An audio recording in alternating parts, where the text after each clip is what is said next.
বিশেষ করে আমাদের মতো যারা সৌদি প্রবাসী আপুরা, তাদের শ্বশুরবাড়ি অতি জলদি বড়লোক হয়ে যাবে। আসসালামু আলাইকুম প্রিয় কলিজার ভাই ও বোনেরা।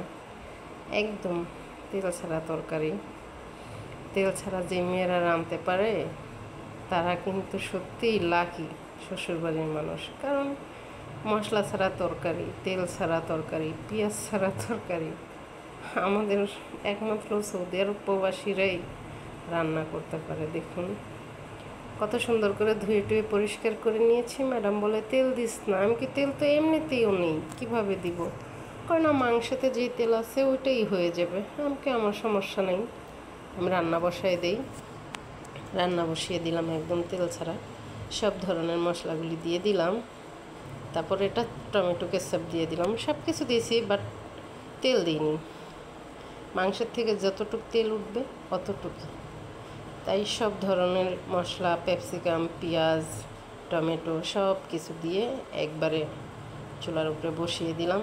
সব কিছু দিচ্ছি, কিছু বাকি আছে, দিয়ে নাড়াচাড়া করে সুন্দর করে এটার ভিতরে এক গাদা ঝোল দিয়ে দিব। যেটা সৌদি আরবের তরকারি বলে কথা, এটা তো আমাদের বাংলাদেশ না, তাই কিছু করার নেই। এখন মনে করেন এখানে অনেকগুলি পানি দিয়ে দিব।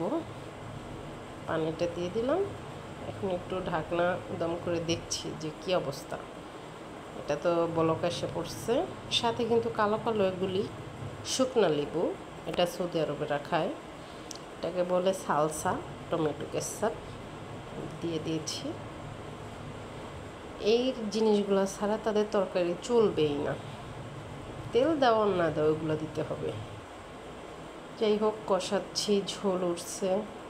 কেউ হয়তো এরকম মাংস কখনো আমাদের বাংলাদেশের মানুষ অন্তত খাবে না, কিন্তু অনেক মজা হয়। আমি আজকে একটু ঝোলটার লবণ চেক করছিলাম, তখন দেখলাম না মাশাআল্লাহ খারাপ না, ভালোই। যতটা খারাপ মনে করছি আসলে ততটা খারাপ না। মেন কথা হচ্ছে আমরা খেতে পারি না। এই মাংস কষানো হয়ে গেছে, এটার ভিতরে কি করব, সবজিগুলি দিয়ে দিব।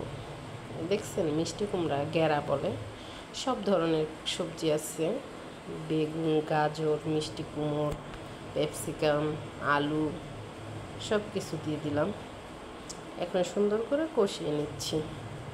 সামান্য একটু পানি দিতে হবে।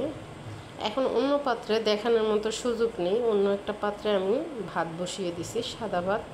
এটার পানিটা টানলে একদম শুকিয়ে গেলে এটার উপরে ভাতগুলি ছড়িয়ে দিব।